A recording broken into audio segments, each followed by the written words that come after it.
ओम शांति।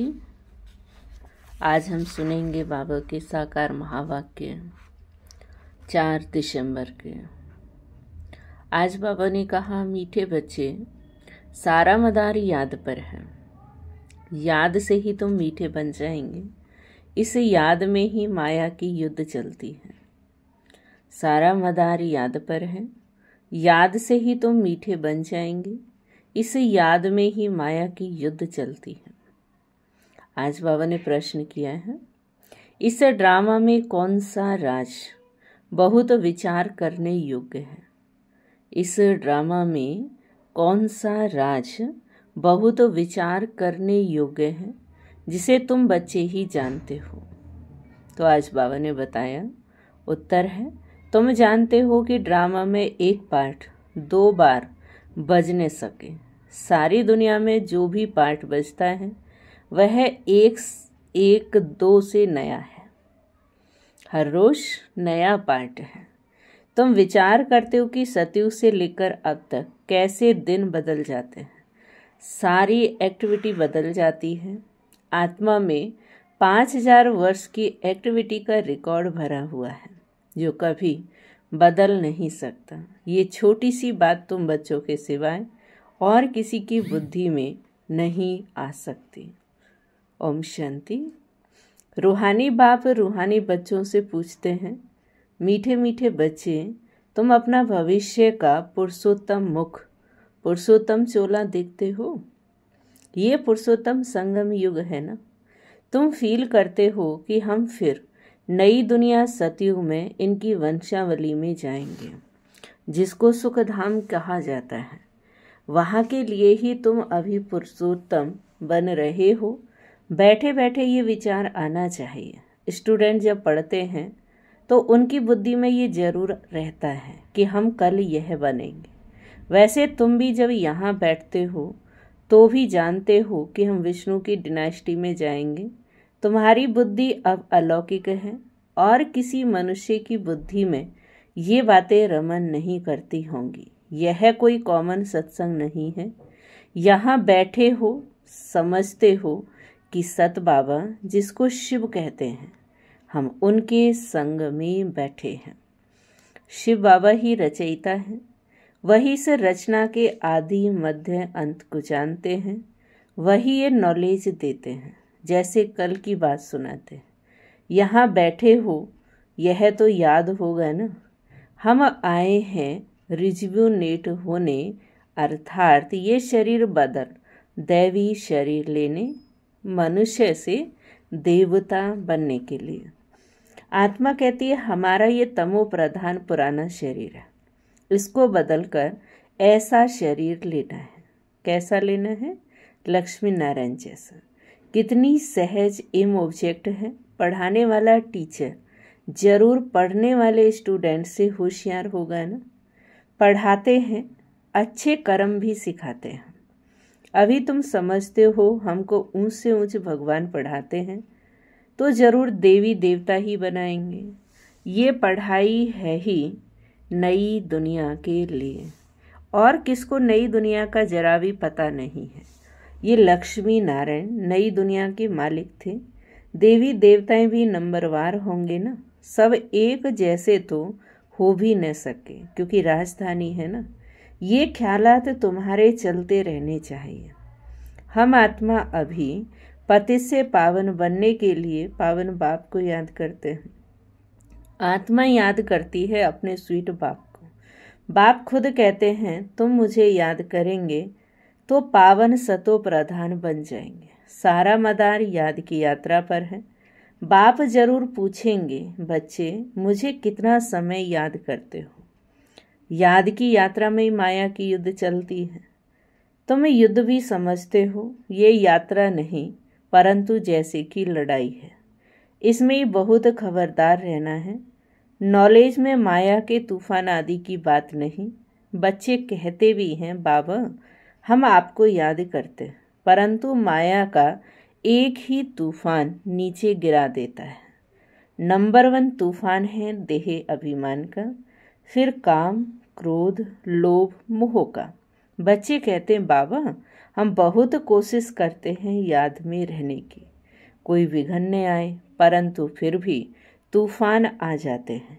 आज क्रोध का, अभी भूत का, कभी लोभ का आ जाता है। कभी कहते बाबा आज हमारी अवस्था बहुत अच्छी रही, कोई भी तूफान सारा दिन नहीं आया, बड़ी खुशी रही। बाप को बड़े प्यार से याद किया, स्नेह के आंसू भी आते रहे। बाप की याद से ही बहुत मीठे बन जाएंगे। यह भी समझते हैं कि हम माया से हार खाते खाते कहाँ तक आकर पहुँचे हैं। यह कोई समझते थोड़े ही हैं। मनुष्य तो लाखों वर्ष कह देते हैं या परंपरा कह देते हैं। तुम कहेंगे हम फिर से अभी मनुष्य से देवता बन रहे हैं। ये नॉलेज बाप ही आकर देते हैं। विचित्र बाप ही विचित्र नॉलेज देते हैं। विचित्र निराकार को कहा जाता है। निराकार कैसे ये नॉलेज देते हैं? तो बाप खुद समझाते हैं कि मैं कैसे इस तन में आता हूँ। फिर भी मनुष्य मूझते हैं, क्या एक इसी तन में आएंगे? परंतु ड्रामा में यही तन निमित्त बनता है, जरा भी चेंज हो नहीं सकती। यह बातें तुम ही समझकर और दूसरों को समझाते हो। आत्मा ही पढ़ती है, आत्मा ही सीखती सिखलाती है। आत्मा मोस्ट वैल्यूबल है, आत्मा अविनाशी है। सिर्फ वो शरीर खत्म होता है। हम आत्माएं अपने परमपिता परमात्मा से रचता रचना के आदि मध्य अंत के 84 जन्मों की नॉलेज ले रहे हैं। नॉलेज कौन लेते हैं? हम आत्मा। तुम आत्मा ने ही नॉलेजफुल बाप से मूल वतन सूक्ष्म वतन को जाना है। मनुष्यों को पता ही नहीं कि हमें अपने को आत्मा समझना है, कि हम आत्मा है। क्योंकि आत्मा समझेंगे तो आत्मा का पता चलेगा। मनुष्य तो अपने को शरीर समझ उल्टे हो पड़े हैं। गायन है आत्मा सत चित है, आनंद स्वरूप है। परमात्मा की तो सबसे जास्ती महिमा है। ये आत्मा की महिमा है कि आत्मा सत्य है, चित है, आनंद स्वरूप है, अजर है, अमर है, अविनाशी है। और शिव बाबा की यानी परमात्मा की तो सबसे जास्ती महिमा है। एक बाप की कितनी महिमा है। वही दुख अर्थात सुख करता है। मच्छर आदि की तो इतनी महिमा नहीं करेंगे कि वह दुख अर्थात सुख करता है, ज्ञान का सागर है। नहीं, यह है बाप की महिमा। तुम बच्चे भी मास्टर दुख अर्थात सुख करता हो। तुम बच्चों को भी ये नॉलेज नहीं थी, तो जैसे बेबी बुद्धि थे। बच्चे में नॉलेज नहीं होती और कोई अवगुण भी नहीं होता है। बच्चे में ज्ञान भी नहीं है, क्योंकि कई बार छोटा बच्चा है तो उतना ज्ञान भी नहीं होता, लेकिन बुराई भी उतनी नहीं होती। इसलिए उसे महात्मा कहा जाता है, क्योंकि पवित्र है। जितना छोटा बच्चा उतना नंबर 1 फूल। बिल्कुल ही जैसे कर्मातीत अवस्था है। कर्म अकर्म विकर्म को कुछ भी नहीं जानता, इसलिए वह फूल है। सबको कशिश करते हैं, जैसे एक बाप सभी को कशिश करते हैं। बाप आए ही हैं सभी को कशिश कर खुशबूदार फूल बनाने। कई तो कांटे की कांटे ही रह जाते। 5 विकारों के वशीभूत होने वाले को कांटा कहा जाता है। नंबर 1 कांटा है देहाभिमान का, जिससे और कांटों का जन्म होता है। एक देहाभिमान आएगा तो देहाभिमान के साथ और सारी बुराइयां भी आ जाती हैं। तो बाबा बता रहे हैं कांटों का जंगल बहुत दुख देता है। किस्म किस्म के कांटे जंगल में होते हैं, इसलिए इसको दुखधाम कहा जाता है। नई दुनिया में कांटे नहीं होते, इसलिए उसको सुखधाम कहा जाता है। शिव बाबा फूलों का बगीचा लगाते हैं। रावण कांटों का जंगल लगाता है, इसलिए रावण को कांटों की झाड़ियों से जलाते हैं और बाप पर फूल चढ़ाते हैं। तो रावण को देखो, जब जलाते हैं तो उस पर कांटों की झाड़ियाँ भी होती हैं। और शिव बाबा के ऊपर शिवलिंग पर शिवरात्रि पर फूल चढ़ाते हैं। इन बातों को बाप जाने और बच्चे जाने और न जाने कोई। तुम बच्चे जानते हो ड्रामा में एक पार्ट 2 बार बज न सके, एक पार्ट 2 बार बज न सके। अगर दोबारा वही कर्म वही एक्ट करेंगे तो टाइम बदल जाएगा, समय बदल जाएगा, दिन बदल जाएगा। तो इसलिए बाबा कहते एक पार्ट 2 बार बज न सके, बुद्धि में है सारी दुनिया में जो पाठ बजता है वह एक दो से नया। तुम विचार करो सतयुग से लेकर अब तक कैसे दिन बदल जाता है। सारी एक्टिविटी ही बदल जाती है। 5000 वर्ष की एक्टिविटी का रिकॉर्ड आत्मा में भरा हुआ है, वह कभी बदल नहीं सकता। हर आत्मा में अपना अपना पाठ भरा हुआ है। ये छोटी सी बात भी कोई की बुद्धि में आ न सके। इस ड्रामा के पास्ट, प्रेजेंट और फ्यूचर को तुम जानते हो। ये स्कूल है ना, पवित्र बन बाप को याद करने की पढ़ाई बाप पढ़ाते हैं। यह बातें कभी सोची थी कि बाप आकर ऐसे पतित से पावन बनाने की पढ़ाई पढ़ाएंगे। इस पढ़ाई से ही हम विश्व के मालिक बनेंगे। भक्ति मार्ग के पुस्तक ही अलग हैं, उसको कभी पढ़ाई नहीं कहा जाता। ज्ञान के बिना सदगति हो भी कैसे। बाप बिना ज्ञान कहाँ से आए जिससे सदगति हो। सदगति में जब तुम होंगे तब भक्ति करेंगे, नहीं जब सदगति में होते हैं तो भक्ति नहीं करते। वहाँ तो है ही अपार सुख, फिर भक्ति किस लिए करेंगे। यह ज्ञान अभी ही तुम्हें मिलता है। सारा ज्ञान आत्मा में रहता है। आत्मा का कोई धर्म नहीं होता। आत्मा जब शरीर धारण करती है फिर कहते हैं फलाना इस धर्म का है। आत्मा का धर्म क्या है। आत्मा तो एक बिंदी मिसल है और शांत स्वरूप है, शांति धाम में रहती है। तो आत्मा का धर्म क्या है। आत्मा का धर्म तो शांति है। अभी बाप समझाते हैं सभी बच्चों का बाप पर हक है।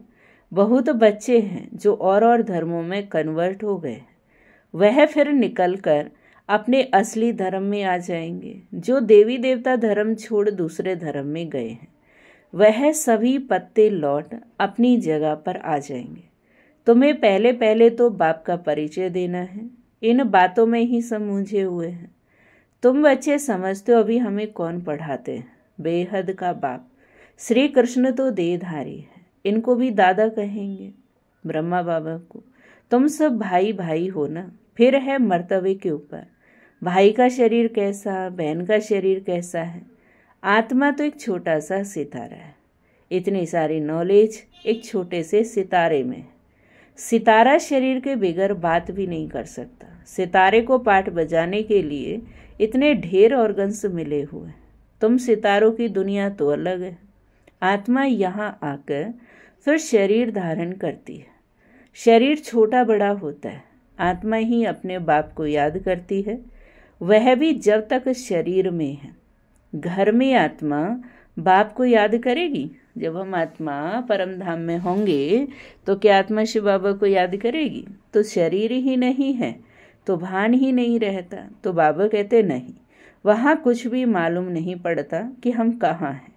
आत्मा और परमात्मा दोनों जब शरीर में हैं तब आत्मा और परमात्मा का मेला कहा जाता है। गायन भी है, आत्मा और परमात्मा अलग रहे बहुकाल। कितना समय अलग रहे तो याद आता है ना कि कितना समय अलग रहे। कितना समय रहे, सेकंड सेकंड पास होते 5000 वर्ष बीत गए। फिर नंबर 1 से शुरू करना है। एक्यूरेट हिसाब है। अभी तुमसे कोई पूछे कि इसने कब जन्म लिया था तो तुम एक्यूरेट बता सकते हो। श्री कृष्ण ही पहले नंबर में जन्म लेता है। शिव का तो कुछ भी मिनट सेकंड नहीं निकाल सकते। श्री कृष्ण के लिए तिथि तारीख मिनट सेकंड निकाल सकते हो। मनुष्यों की घड़ी में फर्क पड़ सकता है, शिव बाबा के अवतरण में तो बिल्कुल भी फर्क नहीं पड़ सकता। पता ही नहीं पड़ता कि कब आया। ऐसे भी नहीं साक्षात्कार हुआ तब आया, नहीं, अंदाज लगा सकते हैं। मिनट सेकंड का हिसाब नहीं बता सकते। उनका अवतरण भी अलौकिक है। वह आते ही हैं बेहद की रात के समय में। बाकी और भी जो अवतरण आदि होते हैं उनका पता पड़ता है। जैसे और भी आए, धर्म पिता आए, जैसे क्रिश्चियन में देखो क्राइस्ट जी है ना, यीशु, उनके अंदर आत्मा आई। बुद्ध जी के अंदर आई बुद्ध की आत्मा, तो उनका पता चलता है। आत्मा शरीर में प्रवेश करती है, छोटा चोला पहनती है, फिर धीरे धीरे बड़ा होता है। शरीर के साथ आत्मा बाहर आती है। इन सभी बातों को विचार सागर मंथन करना है, फिर समझाना होता है। इन बातों का मंथन करके फिर समझाना होता है। कितने ढेर मनुष्य हैं, एक न मिले दूसरे से। कितना बड़ा मांडवा है, जैसे बड़ा हॉल है जिसमें बेहद का नाटक चलता है। तुम बच्चे यहाँ आते हो नर से नारायण बनने के लिए, बाप जो नई सृष्टि रचते हैं उसमें ऊंच पद लेने के लिए। बाकी यह जो पुरानी दुनिया है वह तो विनाश होनी है। बाबा नई दुनिया की स्थापना कर रहे हैं, बाबा को फिर पालना भी करनी है। जरूर वह जब ये शरीर छोड़े तब फिर सतयुग में नया शरीर लेकर पालना करें। उसके पहले इस पुरानी दुनिया का विनाश भी होना है। भंबूर को आग लगेगी, पीछे यह भारत ही रहेगा, बाकी तो खलास हो जाएंगे। भारत में भी थोड़े बचेंगे। तुम अब मेहनत कर रहे हो कि विनाश के बाद फिर सजाएं न खाएं। अगर विक्रम विनाश नहीं होंगे तो सजाएं भी खाएंगे और पद भी नहीं मिलेगा। तुमसे जब कोई पूछते हैं तुम किसके पास जाते हो तो बोलो शिव बाबा के पास, जो ब्रह्मा के तन में आया हुआ है। यह ब्रह्मा कोई शिव नहीं है। जितना बाप को जानेंगे तो बाप के साथ प्यार भी रहेगा। बाबा कहते बच्चे तुम और कोई को प्यार नहीं करो, और संग प्यार तोड़ एक के साथ जोड़ो। जैसे आशिक मासूक होते हैं ना, यह भी ऐसे है। 108 सच्चे आशिक बनते हैं, उनमें भी 8 सच्चे सच्चे बनते हैं। 8 की भी माला होती है, 9 रत्न गाए हुए हैं, 8 दाने व 9वां बाबा। मुख्य है 8 देवताएं और एक है शिव बाबा। फिर 16,108 सहजादे सहजादियों का भी कुटुंब बनता है त्रेता के अंत तक। बाबा तो हथेली पर बहिस्त दिखलाते हैं। तुम बच्चों को नशा है कि हम तो सृष्टि के मालिक बनते हैं। बाबा से ऐसा सौदा करना है। कहते हैं कोई विरला व्यापारी यह सौदा करे। ऐसे कोई व्यापारी थोड़े ही हैं। तो बच्चे ऐसे उमंग में रहो कि हम जाते हैं बाबा के पास। ऊपर वाला बाबा, दुनिया को मालूम नहीं है। वो कहेंगे कि वह तो अंत में आता है। अब वही कलयुग का अंत है, वही गीता महाभारत का समय है, वही यादव जो मूसल निकाल रहे हैं, वही कौरवों का राज्य, और वही तुम पांडव खड़े हो। तुम बच्चे अभी घर बैठे अपनी कमाई कर रहे हो। भगवान घर बैठे आया हुआ है, इसलिए बाबा कहते हैं कि अपनी कमाई कर लो, अपनी कमाई कर लो। यही हीरे जैसा जन्म अमोलक गाया हुआ है। अब इसको कौड़ी बदले खोना नहीं है। अब तुम इस सारी दुनिया को राम राज्य बनाते हो। तुमको शिव से शक्ति मिल रही है। बाकी आजकल कईयों की अकाले मृत्यु भी हो जाती है। बाबा बुद्धि का ताला खोलता है और माया बुद्धि का ताला बंद कर देती है। अब तो माताओं को ही ज्ञान का कलश मिला हुआ है। अबलाओं को बल देने वाला वह है।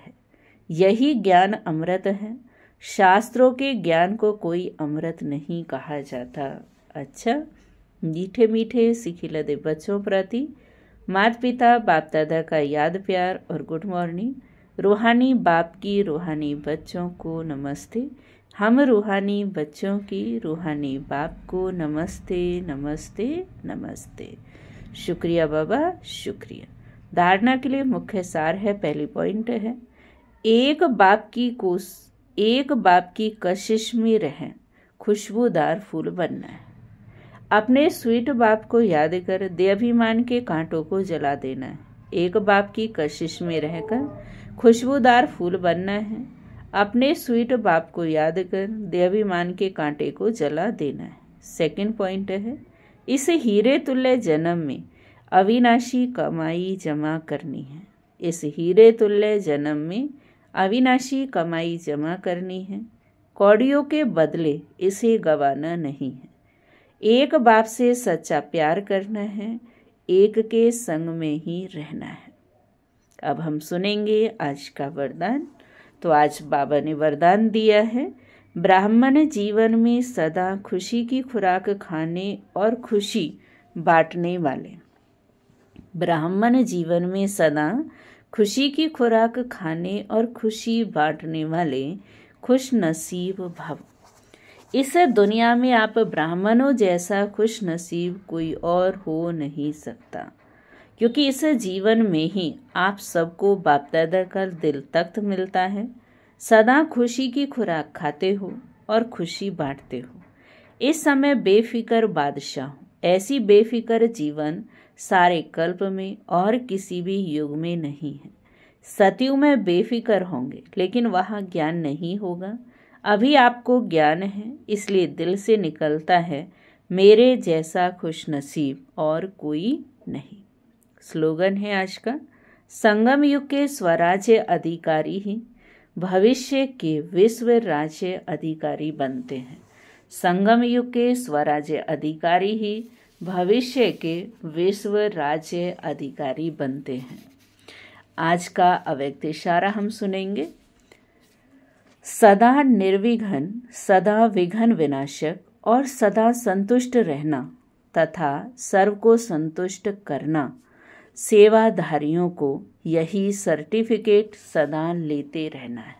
सदा निर्विघ्न, सदा विघ्न विनाशक और सदा संतुष्ट रहना तथा सर्व को संतुष्ट करना, सेवाधारियों को यही सर्टिफिकेट सदा लेते रहना है। यह सर्टिफिकेट लेना अर्थात तख्त नशीन होना।